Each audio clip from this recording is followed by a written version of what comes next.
Bulchiinsa magaalaa Adaamaatti kutaan magaalaa Boolee piroojektota misoomaa garaagaraa 35 bara baajataa 2016 keessa hirmaannaa uummataa qarshii miliyoona 600 fi miliyoona 89 oliin hojjechiisaa ture xumuree eebbisiisuun tajaajilaaf banaa godhe. Akaakuun piroojektootaa kunneenis mana barnootaa bu'uura booruu, mana murtii aadaa, riqicha golboo, waajjira aanaa dhaddachaa haraaraa, sheediiwwan inisheetiivii misoomaa, galma aanaa dhakaadii fi piroojektota kanneen biroo ta'uun himameera. Haasawaa baniinsaa kan taasisan raawwachiisaa olaanaa kutaa magaalaa Boolee obbo Bariisoo Baqqalaa akka kutaa magaalaa keenyaatti rakkoowwan nu mudatan karaa guutuu ta'een qolachuun injifannoo boonsaa galmeessinee jirra. Piroojektonni guyyaa har'aa aanaalee 3 keessatti ijaaramanii eebbifaman kun rakkoo hawaas-dinagdee uummata kutaa magaalichaa kan hiikan ta'uu dubbachuun hawaasni hunduu of eeggannoon kunuunsee itti fayyadamuu akka qabu ergaa dabarsanii qaamolee milkaa'ina piroojektota kanaa keessatti hirmaannaa taasisaa turan hundas galateeffataniiru. Hojii hojjennu kana hundasaa bara baraan ji'aan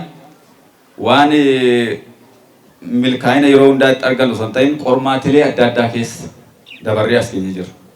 Qormaatileen fe'eeyyuu yoo nu qunname karaa haala yeroo amma irra jirruun hundi keenya yoo hin beekne waan ta'eef qormaatilee san qolannee injifannoo irratti galmeessisaa as ga'uun keenya injifannoo boonsaa kanaan nu ga'ee jira. Kuni nu hundaayyuu kan nu boonsu waan ta'eef. Kantiibaan bulchiinsa magaalaa Adaamaa obbo Iluu Jaldee badhaadhinni hundeen akka lafa qabatuu fi injifannoo arganne tifkachuu fi humna waloo qabnu yoo cimsannedha jedhanii bara kana galmoota wabii nyaataa milkeessuu, kalaqaa fi ogummaa guddisuu, intarpiriineroota baay'isuu, tajaajila ammayyeessuu, alseerummaa to'achuu fi hojiilee kanneen biroo hojjetamaa jiraniin bu'aan gaarii argameera jechuun keessattuu piroojektonni hirmaannaa uummataatiin hojjetamanii eebbisiisaa jirru agarsiistuu fedhii jijjiiramaa fi raajii uummanni keenya hojjete kan argisiise waan ta'eef hawaasni keenya qaamni dhimmi ilaallatu hunduu humna waliif ta'uun qulqullinaa fi hariitiitiin hojjechuu qabna jechuun dhaamaniiru. Akka itti as geenye hojii kana raawwanne karaa tokkoon mul'aticha irratti amantaa horachuudhaan badhaadhina dhugaa ta'uun murteessadha.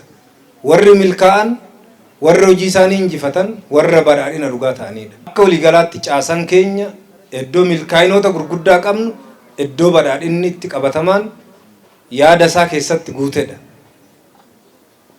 Iddoo itti badhaadhina ofii gonfachuu qofa osoo hin taane uummata of duuba hiriirsuudhaan uummanni waliin akka ta'u gochuudhaan hojjetamedha.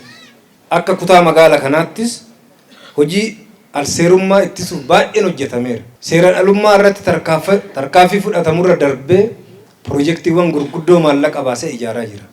Kuni hojii guddaadha. Kanaaf bu'aa bahiin itti as ga'ame muuxannoo guddaan kan irraa baratamu. Hojii ittaanuuf haamilee guddaa kan namatti horu waan guddaa kan irraa baratamedha. Sadarkaa hoogganaa waajjira paartii badhaadhinaa damee Oromiyaatti itti gaafatamaa damee biiroolee obbo Useen Faisoo mootummaan keenya imala badhaadhinaa milkeessuuf waadaa uummata keenyaaf galee galmaan ga'uuf hojii bal'aa hojjetamaa jira. Kanaanis injifannoo guddaa argachaa jirra jechuun kun immoo bu'aa qindoominaan hojjechuuti cimee itti fufuu qaba jechuun dubbataniiru. Badhaadhinaa milkeessuudhaaf hojii gurguddoo murteessaa ta'e hojjetaa jira. Hojiiwwan hojjetaa jiru keessatti injifannoo gara hedduudhaan akka argataa jirru beekamaadha. Hojiin nu hojjennu hojii rakkoon hiyyummaa bara dheeraadhaaf nurra turte waan ta'eef rakkoo hiyyummaa san keessaa bahuudhaaf tattaaffii halkanii guyyaatti hojjennudha. Kanaaf mootummaan naannoo Oromiyaadhaa fi paartiin keenya waadaa uummata keessaa inni gali keessaa tokko hiyyummaa yeroo gabaabaa keessatti hir'isuudha yookiin dhabamsiisuudha. Kana keessatti hojiiwwan hedduu akka naannootitti milkeessuudhaaf karoorfaman keessaa inni tokko piroojeektiidha. Piroojeektiin madda rakkoo hiyyummaa itti hir'isan keessaa tokko. Keessattuu piroojeektoota hiyyummaa hir'isuu danda'an diinagdee hawaasummaa kallattiidhaan dhimmoota akkasii ilaallatan irratti xiyyeeffatee kan hojjetudha. Hawaasni kutaa magaalichaas piroojektonni ijaaraman kun rakkoo hawaas dinagdee keenyaa nuuf fureeraa jedhan. Haalli ijaarsa piroojeektiin magaalaa Adaamaa keessatti gaggeeffamaa jiruu fi akka kutaa magaalaa Booleetti gaggeeffamaa jiru adeemsa kanaan dura jiruun kan baay'ee garaagarummaa qabudha. Jijjiirama guddaa hawaasaa keessatti si'aayinaan hayyuu durummaadhaan kan hojjetamaa jirudha jechuudha.